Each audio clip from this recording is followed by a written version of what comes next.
తిండి వశమైతేలే ఇంటికి తీసుకుపో, ఇది విద్యార్థులు వారి పేరెంట్స్ను అడుగుతున్నటువంటి మాట.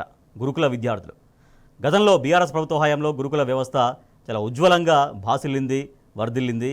ఆ గురుకులాల్లో అడ్మిషన్ల కోసం క్యూలు కట్టేవాళ్ళు, వాళ్ళ విద్యార్థులు వారి పేరెంట్స్ ఆ గురుకులాల్లో అడ్మిషన్స్ కోసం రకరకాల తోచిన విధంగా ప్రయత్నాలు చేసేవాళ్ళు.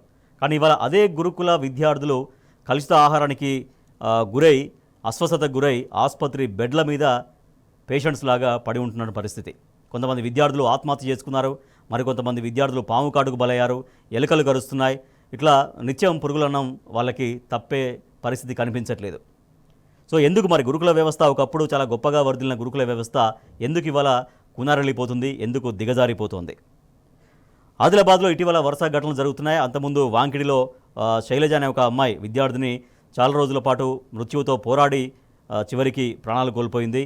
ఇంకా ఇటువంటి ఘటనలు రిపీటెడ్గా జరుగుతూనే ఉన్నాయి. మా ప్రతినిధి రాజు ఆదిలాబాద్ నుంచి ఫోన్ లైన్లో సిద్ధంగా ఉన్నారు. ఎస్ రాజు, ఇటువంటి పరిస్థితులు, ఇటువంటి ఘటనలు ఇంకా రిపీటెడ్గా జరుగుతూనే ఉన్నాయి. అదే ఆదిలాబాద్ జిల్లాలో వాంకిడిలో గురుకుల విద్యార్థిని శైలజ మృతి ఘటన మరొక ముందే ఇంకా జిల్లాలో ఎందుకు గురుకుల వ్యవస్థ ఇంకా కూడా సెట్ అవ్వలేదు? ఆ జిల్లా యంత్రాంగం ఏం చెప్తోంది? ఎందుకు ఇదే విధంగా గాలికి వదిలేసిన పరిస్థితి కనపడుతోంది? రాజేష్, ప్రస్తుత కాంగ్రెస్ ప్రభుత్వ సంవత్సర పాలన ఆదిలాబాద్ జిల్లాలోని గురుకుల పాఠశాలలో చదువుతున్న విద్యార్థుల పాలిట శాపంగా మారిందని చెప్పవచ్చు. గతంలో ఒక వెలుగు వెలిగిన గురుకులాలు ప్రస్తుతము కాంగ్రెస్ ప్రభుత్వ పాలనలో అస్తవ్యస్తంగా మారిన పరిస్థితి జిల్లాలో నెలకొంది. ఇటు ఆదిలాబాద్ జిల్లాలోను, ఇటు నిర్మల్ జిల్లాలోను ఎక్కడ చూసినా గురుకుల పాఠశాలలో సరైన భోజనము విద్యార్థులకు లభించడం లేదు, అలాగే సరైన వసతులు కూడా లేవు. గతంలో ఒక వెలుగు వెలిగిన ఒక ఉజ్వల భవిష్యత్తును ఆశించి చాలా మంది విద్యార్థుల తల్లిదండ్రులు వారి పిల్లలను కష్టపడి చదివించడంతో పాటు ప్రత్యేకంగా కోచింగ్లు ఇప్పించి గురుకుల పాఠశాలలో చేర్పించేందుకు ఎంతో ఆసక్తి చూపేవారు.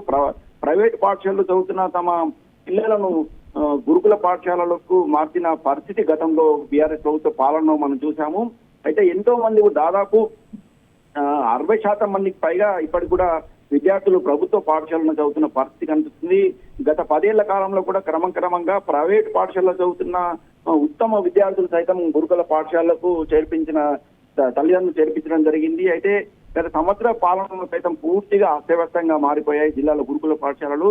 ప్రత్యేకంగా జిల్లాలో చూస్తే 2-3 రోజులకు ఒకసారి గురుకుల పాఠశాలల్లో ఫుడ్ పాయిజనింగ్ జరగడము, అలాగే విద్యార్థులు అనారోగ్యానికి గురి కావడము, అలాగే ఇతర సమస్యలతోని విద్యార్థులు చదువుకోలేని పరిస్థితులు జిల్లాలో నెలకొన్న పరిస్థితి కనిపిస్తుంది. తాజాగా 2 రోజుల క్రితం నిర్మల్ జిల్లాలో సరస్వతి తల్లి కొలువైన నిర్మల్ జిల్లాలో చదువులు అస్తవ్యస్తంగా మారాయని చెప్పవచ్చు.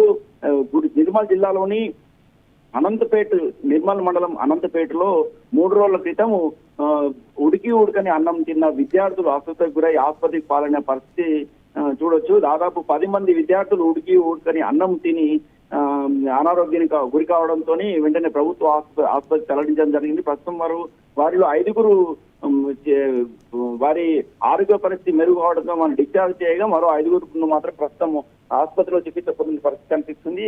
అయితే నిర్మల్ జిల్లాలోనే ఇటు సారంగపూర్ మండలం జామ్ కస్తూర్బా గాంధీ బాలికల ఆశ్రమ పాఠశాలలో తమ పిల్లలను, విద్యార్థులను తల్లిదండ్రులు తమ ఇళ్లలో తీసుకుపోయే పరిస్థితి ఏర్పడింది. విద్యార్థులు స్వయంగా తమ తల్లిదండ్రులకు ఫోన్ చేసి తాము హాస్టళ్లలో ఉండలేము, అలాగే ఇక్కడ సరిగా భోజనం ఉండడం లేదు, తాము ఉదయం నుంచి కూడా భోజనం చేయకుండా పస్తులున్నామని చెప్పి దీనంగా ఏడుస్తూ తమ తల్లిదండ్రులకు ఫోన్ల ద్వారా సమాచారం అందించడం, ఆందోళనకు గురైన విద్యార్థుల తల్లిదండ్రులు పెద్ద ఎత్తున పాఠశాలకు తరలి వచ్చేసి తమ విద్యార్థులను తీసుకోవడం పరిస్థితి కనిపిస్తుంది.